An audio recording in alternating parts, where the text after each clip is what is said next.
Salut tout le monde, c'est Naharu. Aujourd'hui, j'aimerais vous parler d'un sujet qui me tient à cœur, qui sont les photo-events.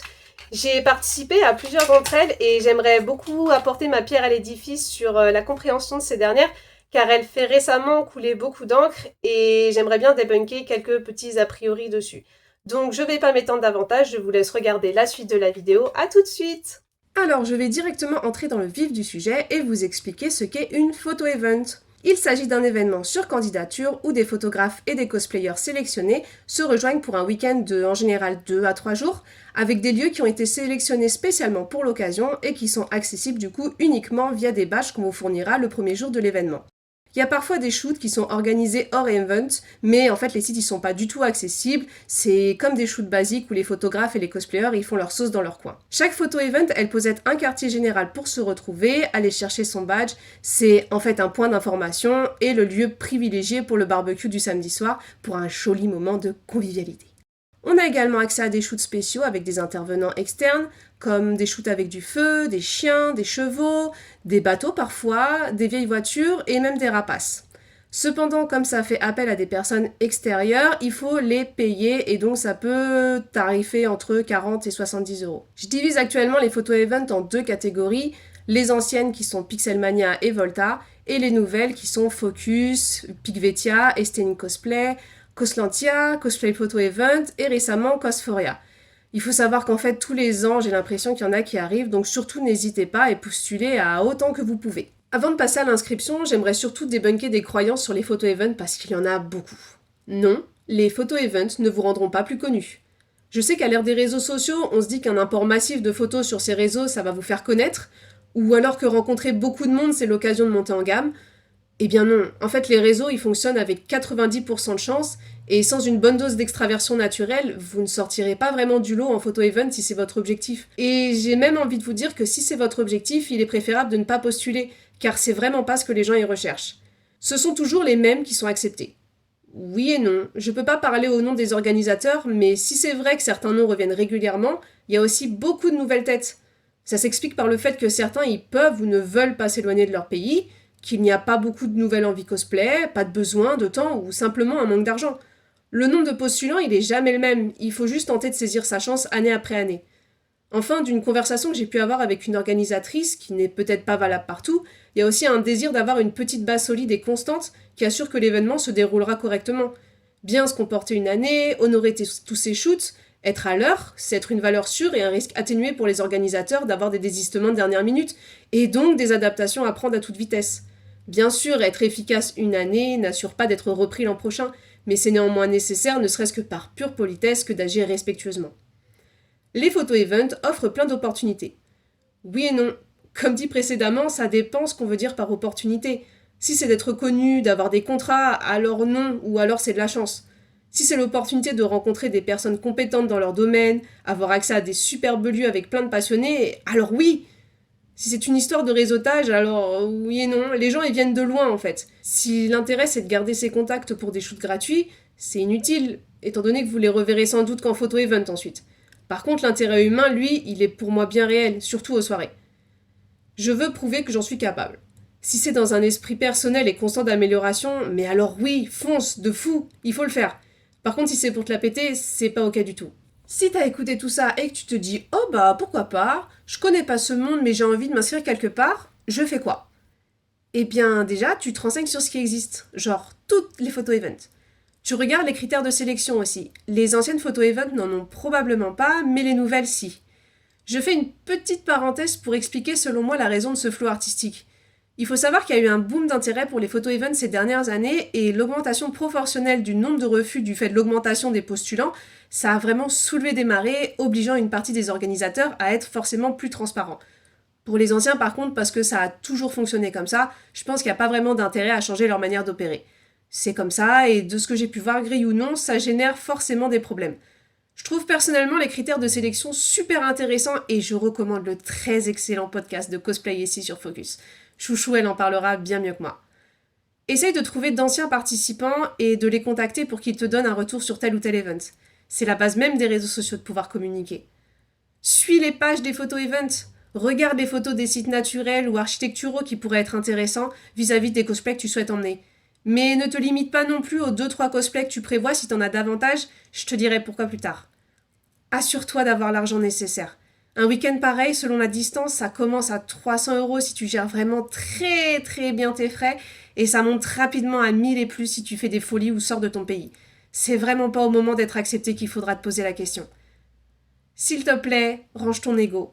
Personne n'est là pour faire le pan, tous sont passionnés, certains sont même des professionnels et être accepté à ce genre d'événement, c'est vraiment loin d'être une balade de santé.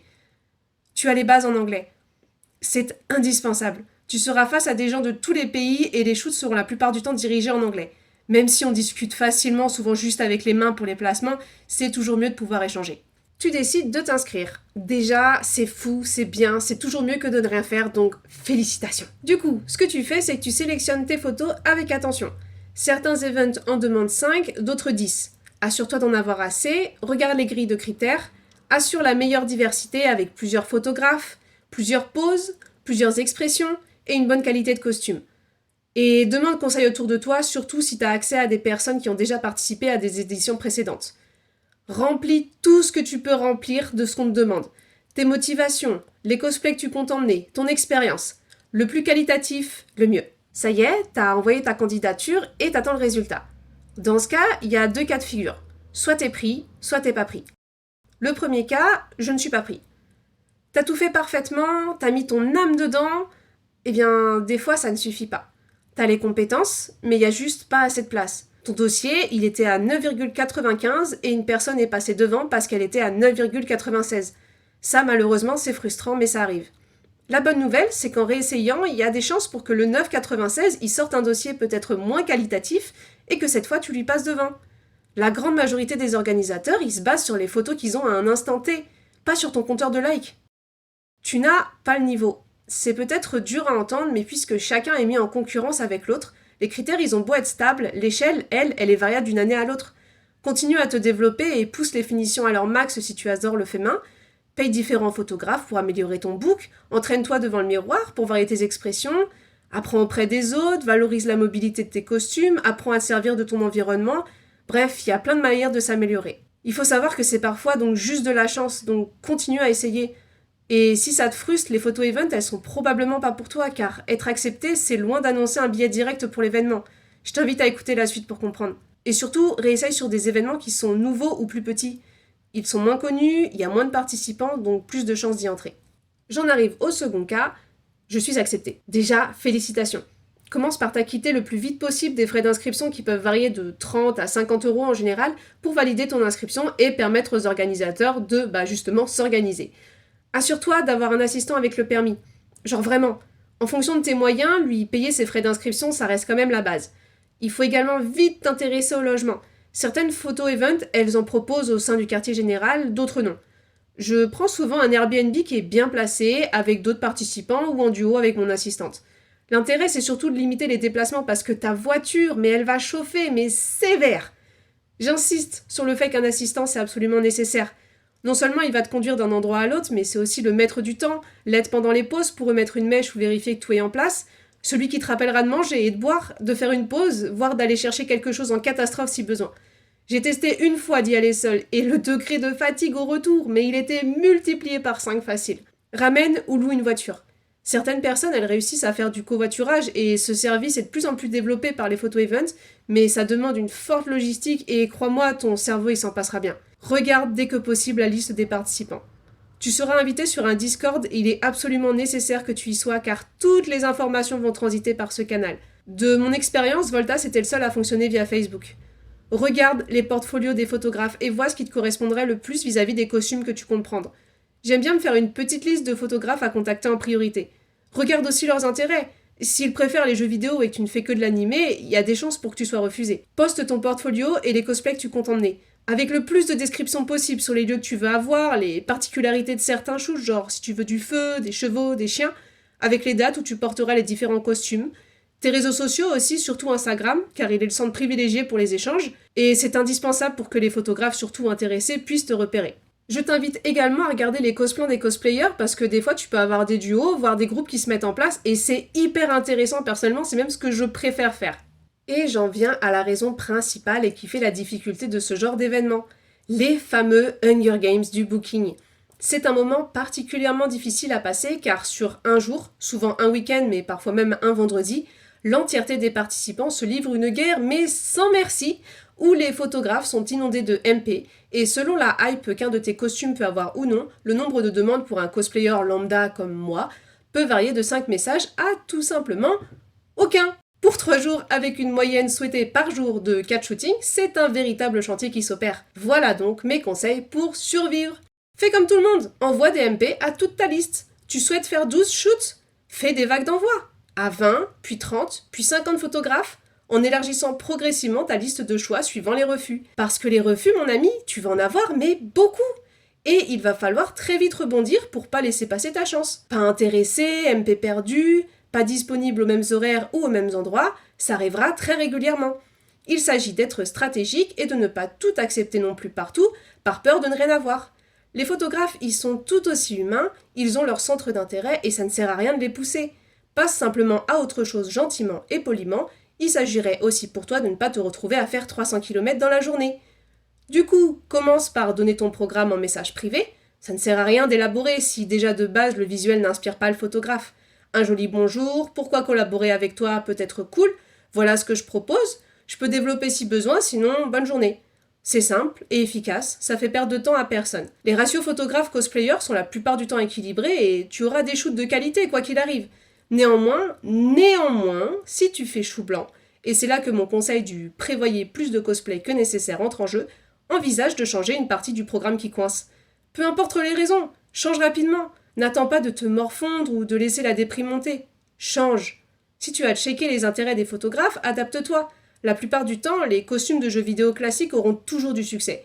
Final Fantasy, Nier, Baldur's Gate, très récemment Expédition 33, Fates, et si vraiment tu ne veux pas lâcher l'affaire, et c'est tout à ton honneur, divise simplement la journée en 2 costumes. Il n'y aura pas beaucoup de photographes intéressés, mais je peux t'assurer qu'il y en aura. Prends ton costume niche, accepte les demandes des photographes en les plaçant sur une demi-journée, et ajoute un autre costume niche ou non pour le placer en après-midi. Reprends des shoots avec celui-là ou fais simplement une longue pause. Et s'il y a changement de tenue dans une même journée, assure-toi surtout d'être en capacité de le faire. Genre, évite les 3 heures de body paint, quoi. Valorise les maquillages à peu près semblables ou qui vont de quelque chose d'épuré vers quelque chose de plus marqué. Surtout pas l'inverse. Pour une première fois, évite de faire plus de 4 shoots par jour. Je sais que certains en font plus, d'autres moins, et certains font aussi des levées et des couchers de soleil. À toi de voir, mais se surcharger, ça veut aussi dire être plus fatigué, et ce shoot que tu as mis de 20h à 22h après 10 heures de shoot, tu peux l'apprécier, mais tu peux aussi gravement le regretter. D'expérience, les shoots ils durent en moyenne entre 1h30 et 2h.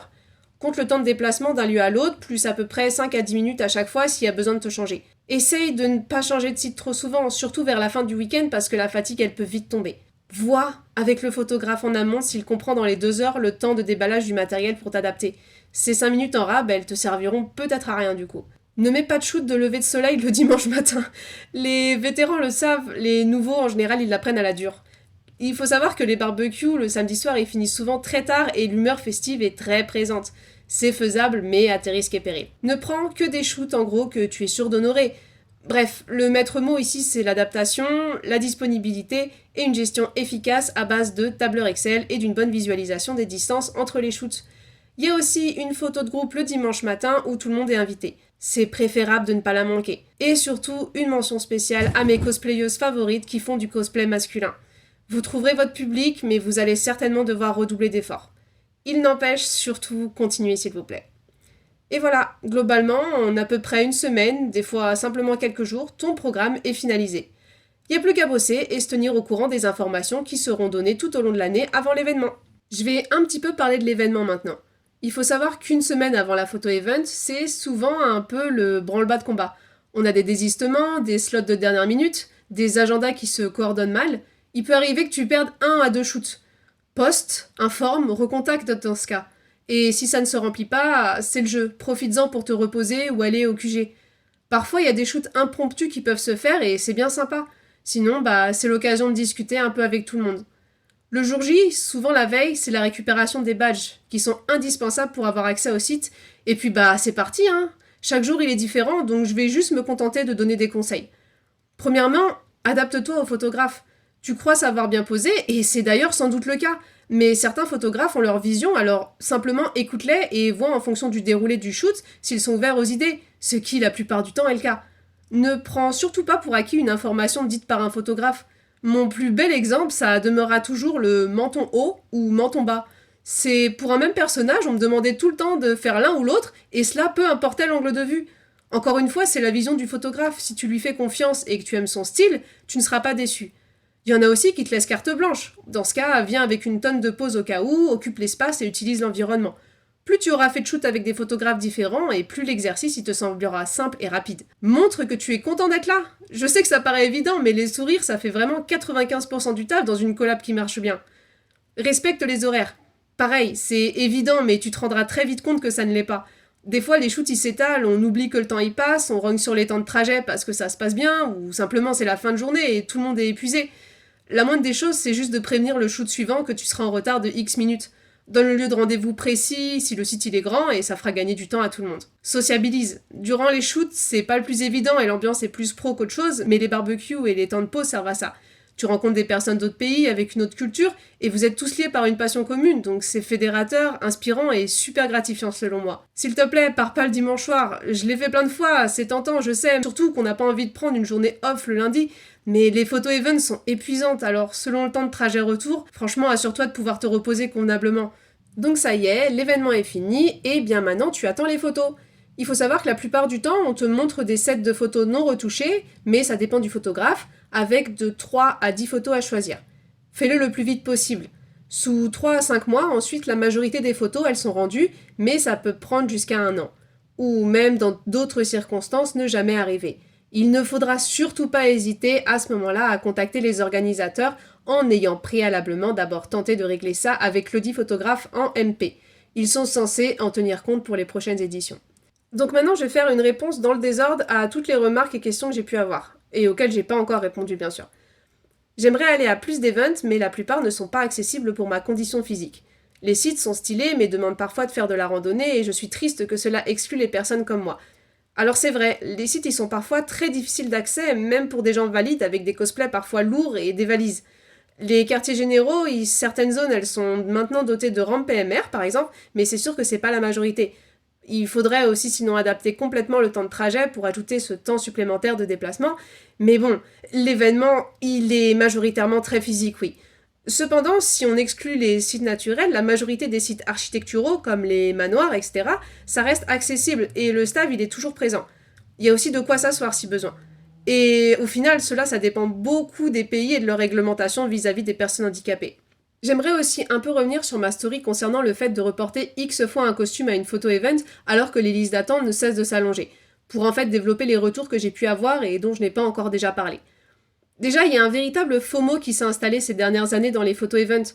La peur de manquer une édition et d'éventuelles collabs avec certains photographes devient pour moi une véritable question, car j'ai pu voir ce genre de comportement et c'est la raison même pour laquelle j'ai préféré me remettre en question et ne pas postuler cette année.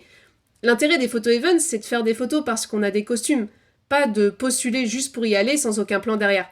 Ça, c'est un peu un comportement toxique.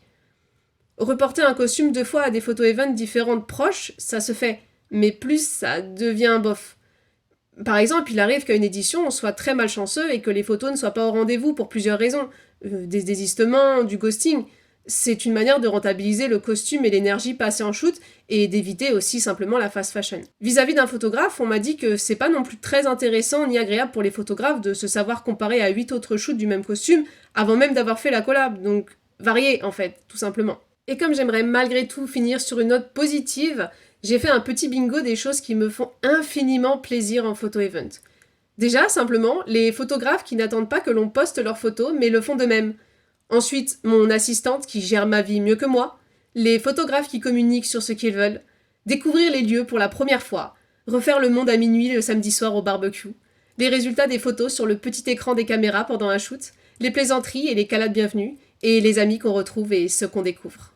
Et voilà, j'espère que cette vidéo vous aura plu. Je vous invite à me faire des retours si vous en avez dans la bienveillance. Et je vous dis à la prochaine fois. Gros bisous!